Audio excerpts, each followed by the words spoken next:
This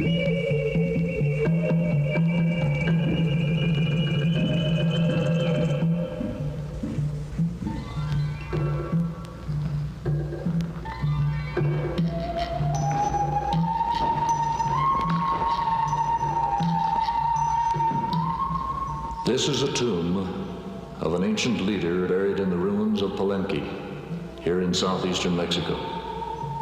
According to some scholars, this area in the northern part of Guatemala were the cradle of the great Maya culture. Who was this man, and why was he buried in this temple?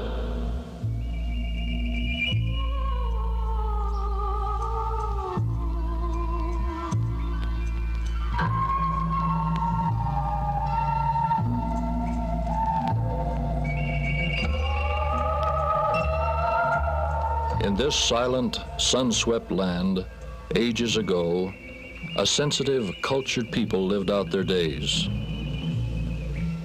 Here they worshipped, built these great structures, prospered, loved, fought civil wars, and disappeared as mysteriously as they came.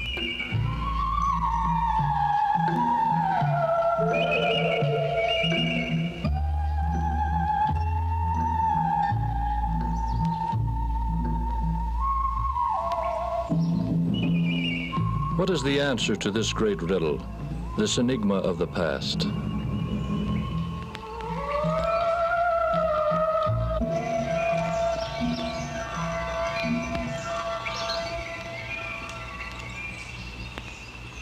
The ancestors of these Mayans built an impressive civilization even before the time of Christ.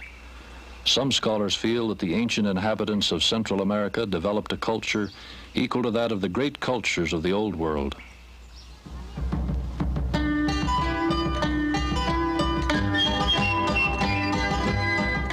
As we try to visualize the people who lived in Central and South America when these cultures were in full flower over 1,000 years ago, we are intrigued by the comparison with their descendants, the unpretentious and friendly people who still make their homes here.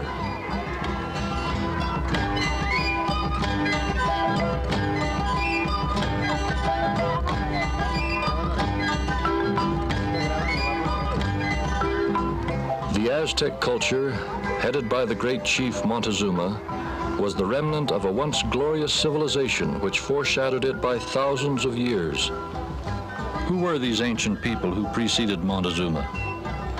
Their origins and what subsequently happened to them are fascinating questions to scholars and laymen alike.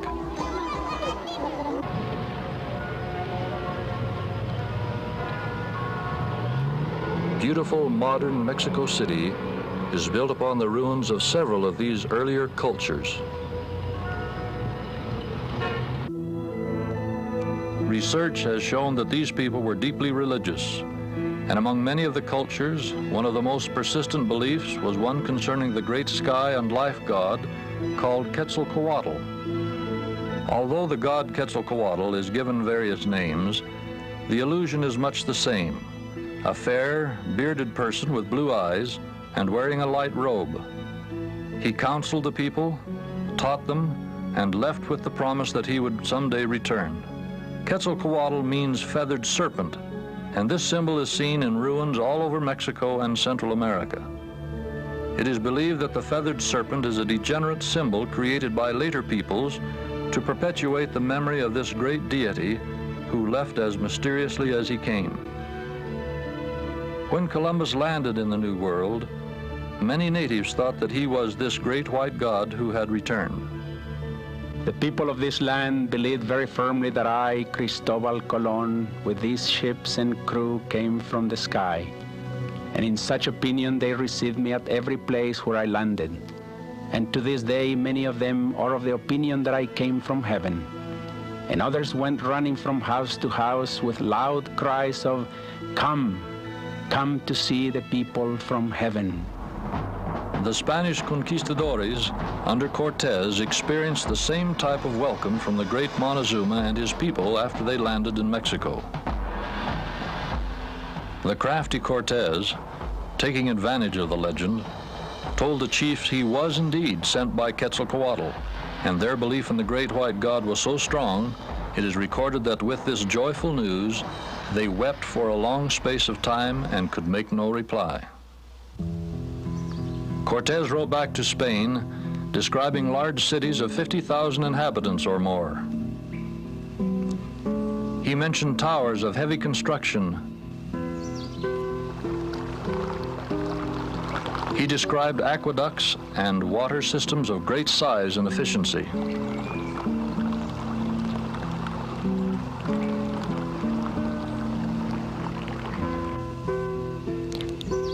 Just outside of Mexico City, Teotihuacan exemplifies the high degree of civilization attained by these pre-Aztec ancient peoples.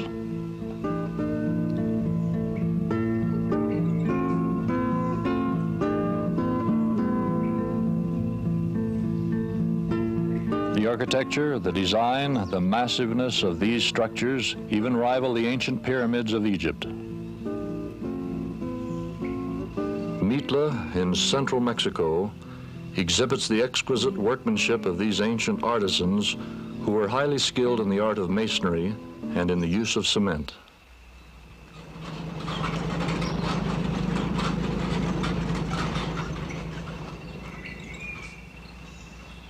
North and east are the pyramids of Tikal and Guatemala, almost hidden in the lush jungle.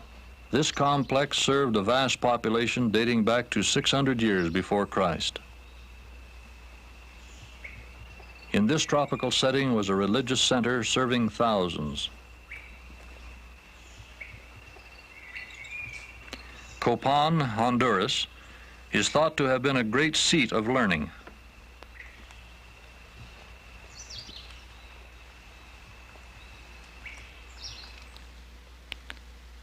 All of these great cities stretching from Mexico on the north, down through the Yucatan Peninsula, and here at Copan, give mute evidence of the extremely high culture that existed here centuries before Columbus.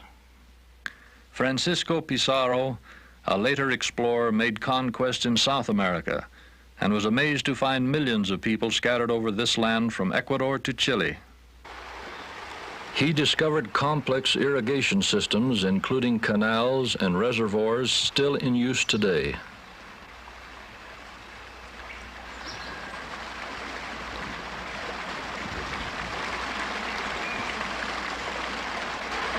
The coastal plains, thus watered by mountain streams, produced many staple products, including cotton of such unique content that botanists concluded to be a hybrid combination of the old and new worlds, and was most likely brought to the Americas by ship or raft. The Paracas culture in Peru, dating from 500 BC to 300 AD, produced some of the finest fabric in the world. Dyes used in these fabrics still retain their brightness even after 2,000 years, attesting to their superb quality.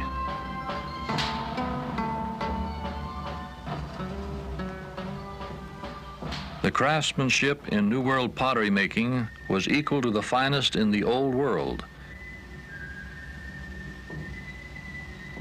Some resembled the ceramics of Asia.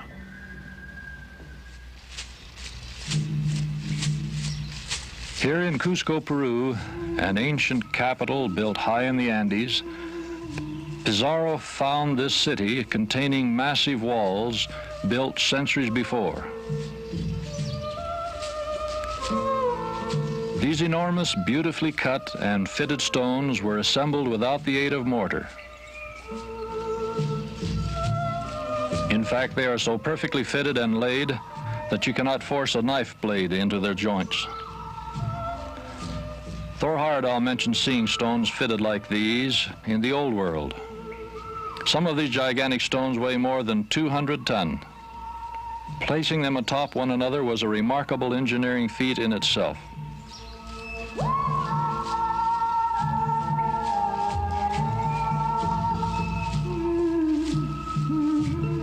Machu Picchu, hauntingly beautiful, was believed to be a fortress complex built to protect Cusco from invasion.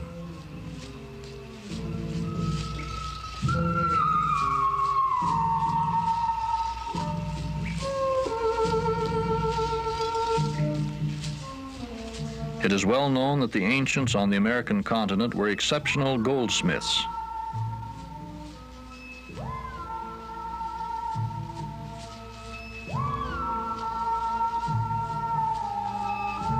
Pizarro recorded that it took 60 Incan goldsmiths working night and day for 1 month to reduce all of the stolen artifacts down to bullion for transportation to Spain.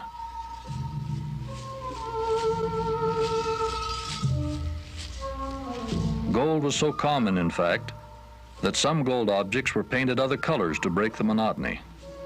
Gold alloy was formed into breastplates, and even flat, thin plates have been found much like the aluminum foil in use today. The ancients also worked with copper, silver, and some bronze. These ancient inhabitants were gifted in the art of medicine to an astonishing degree. They were familiar with the use of narcotics, treated abnormal pregnancies, and even performed successful skull operations.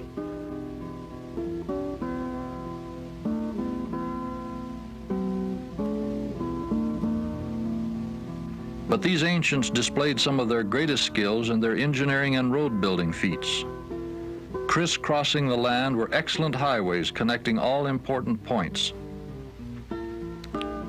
They understood grading, tunneling, and the building of suspension bridges, all utilized in this interesting highway system which runs from Quito in Ecuador to Chile, a distance of more than 3,000 miles. Similar ancient highways are also found in Mexico, such as this one at Caba. The pre-Columbian people of Central and South America were also accomplished musicians with a musical scale similar to that found in the Mediterranean area. The panpipes of the New World are almost identical to those of the Old World. They were also gifted astronomers.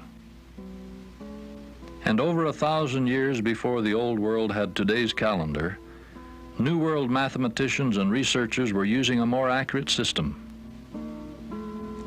Old World influence in architecture is noted in this restored Peruvian ruin. At these ruins near Lima, Peru, many interesting discoveries have been made.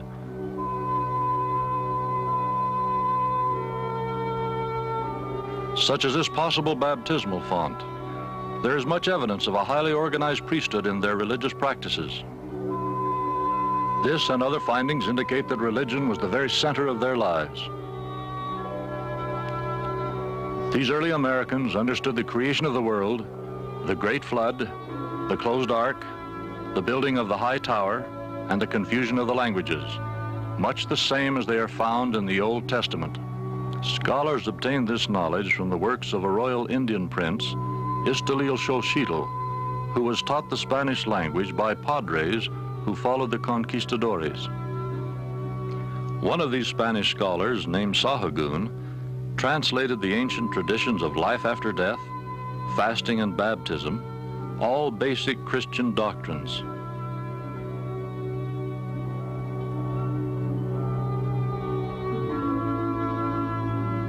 Most scholars today believe that the American Indian is a mixture of many races and blood types.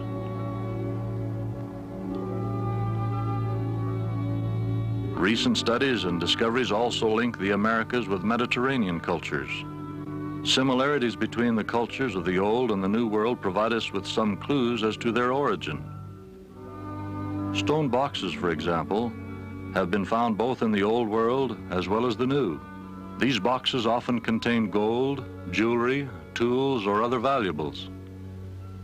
Compare this box discovered in Mexico with the one found in Persepolis, Iran.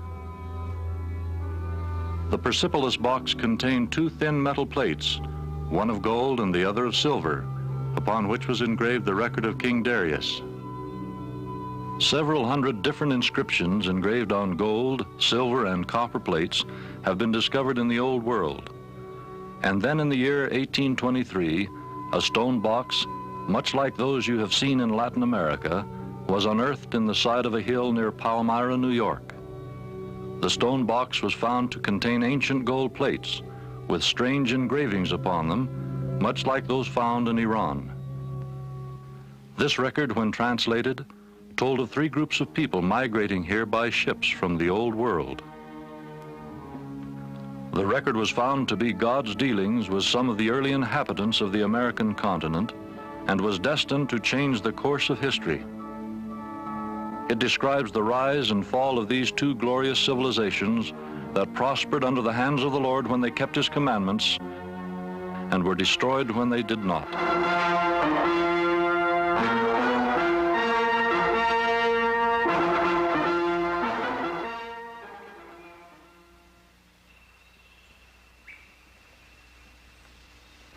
As we study the stone box at the temple of Kukulkan, another name for Quetzalcoatl, we see a box very similar to the one Joseph Smith described. Speaking of the lid of the box which he found in New York, Joseph Smith said, "This stone was thick and rounding in the middle on the upper side, and thinner towards the edges, so that the middle part of it was visible above the ground, but the edge all around was covered with earth." At the time of Joseph Smith, no stone boxes were known to scholars in either the Old or the New World. 11 reputable men besides Joseph Smith were privileged to see and handle the gold record. 8 of them signed the following statement: "Be it known unto all nations, kindreds, tongues, and people, unto whom this work shall come, that Joseph Smith, Jr., the translator of this work, has shown unto us the plates of which hath been spoken, which hath the appearance of gold, and as many of the leaves as the said Smith had translated, we did handle with our hands, and we also saw the engravings thereon, all the which had the appearance of ancient work, and of curious workmanship.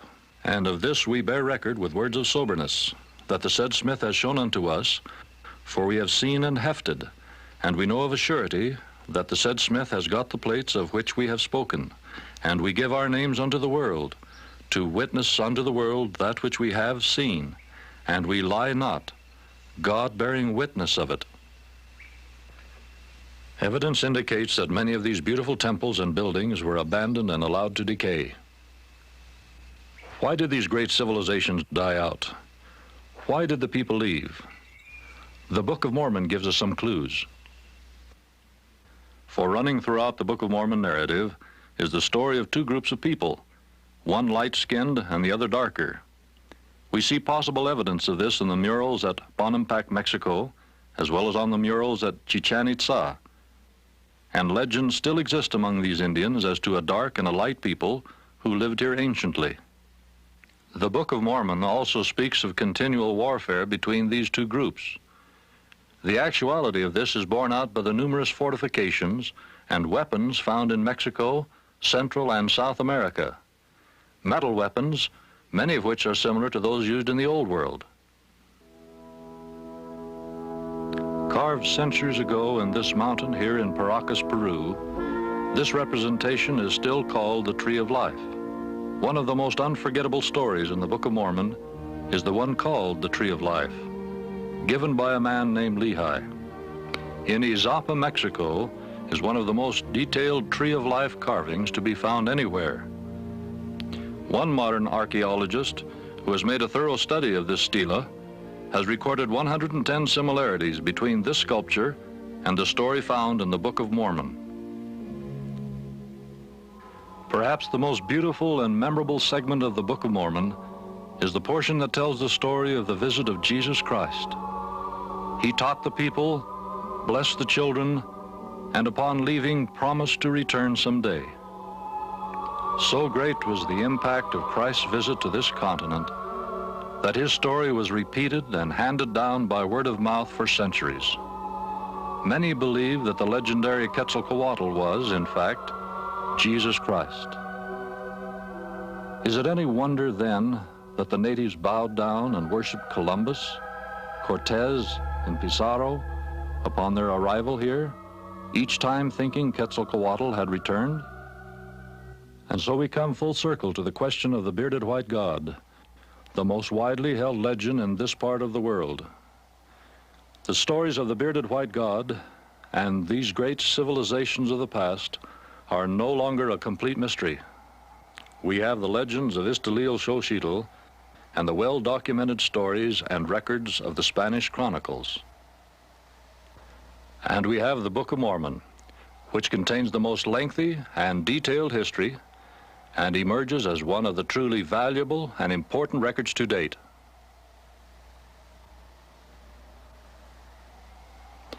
I have visited Central and South America many times and marvel at the tremendous civilizations which once existed here.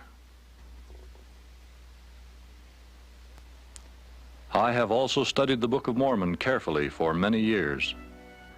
As I compare these ruins with the events recorded in this book, I have found nothing to discourage me in my convictions as to the truth of this record. And yet I have found hundreds of examples substantiating the things that are written here. It is not only a record of an advanced civilization, but also provides us with some profound guidelines for living, which are as practical today as when written centuries ago. In this book, you will find reassuring answers to questions such as, is there a God? Does man live after death? What is the purpose of man's existence? Why must man suffer? These evidences of great civilizations lead us to some answers with still much to be learned. But both the histories of the peoples described in the Book of Mormon and the remains of ancient cultures found in North, Central, and South America help us appreciate how truly advanced some pre-Columbian cultures were in this hemisphere. This Book of Mormon is true. It's a companion volume to the Holy Bible and the most electrifying and most important record of our time. I testify to you that it is true. And I don't expect you to take my word for it. I'd like to read to you the words of Moroni and urge you to accept his challenge that he has given to you as recorded in his writing. And when ye shall receive these things, I would exhort you that you would ask God, the Eternal Father, in the name of Christ, if these things are not true. And if ye shall ask with sincere heart, with real intent, having faith in Christ, he will manifest the truth of it unto you by the power of the Holy Ghost. And by the power of the Holy Ghost, ye may know the truth of all things,